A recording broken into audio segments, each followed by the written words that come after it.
সুব্রত বাইন বাংলাদেশ অপরাধ জগতের এক কুখ্যাত সন্ত্রাসীর নাম, কিন্তু এবার তার গ্রেফতারের পর পর্দা ফাঁস হয়েছে এমন এক ভয়ঙ্কর অপারেশনের, যার নেতৃত্বে ছিল ভারতের গোয়েন্দা সংস্থা র এবং আওয়ামী লীগের ভেতরের একটি চক্র, যারা দেশটিকে অস্থিরতা আর রক্তের খেলায় ঠেলে দিতে চেয়েছিল। এই ভয়ঙ্কর ষড়যন্ত্রের উদ্দেশ্য ছিল বাংলাদেশের রাজনৈতিক পরিবেশকে অশান্ত করা, ভয়ভীতির রাজনীতি কায়েম করা এবং বিরোধী শক্তিগুলোকে নির্মূল করে এক নায়কতন্ত্র প্রতিষ্ঠার পথ প্রশস্ত করা।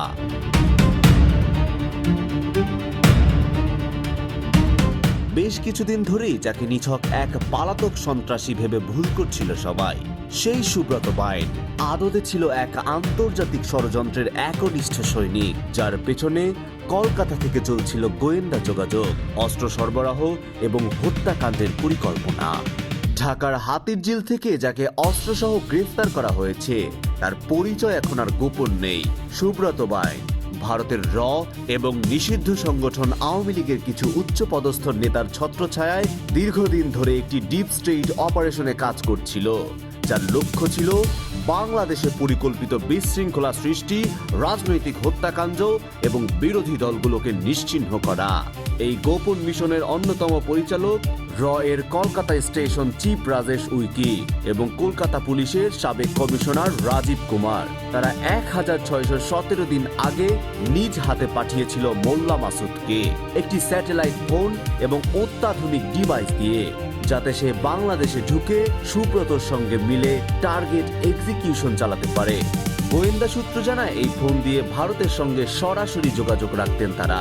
পরিকল্পনা ছিল সাবেক সেনা কর্মকর্তা ফজলুর রহমান সহ দেশের প্রভাবশালী রাজনৈতিক ব্যক্তিদের হত্যা করা।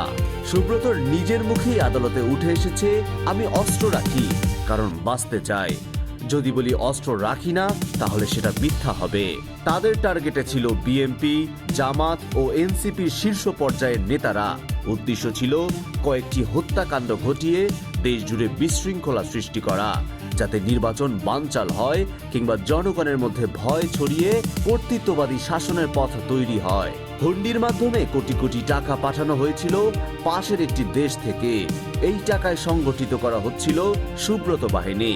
নিযুক্ত হচ্ছিল কিলার, শুটার এবং চাঁদাবাজ, যারা ছিল শুধু ইঙ্গিতের অপেক্ষায়। 1991 সাল ঢাকায় এক ছাত্রনেতা হত্যার মাধ্যমে শুরু হয় তার সন্ত্রাসী জীবন। এরপর 2003-এ পালিয়ে যান ভারতে।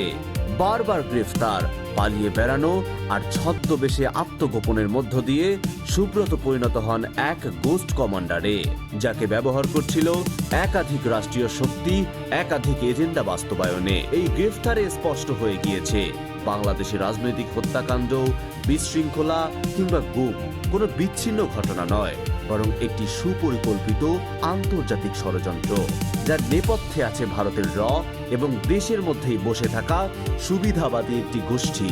এখন প্রশ্ন, এই গোষ্ঠীগুলো আসলে কারা, কেনই বা তাদের রক্ষা করা হচ্ছে?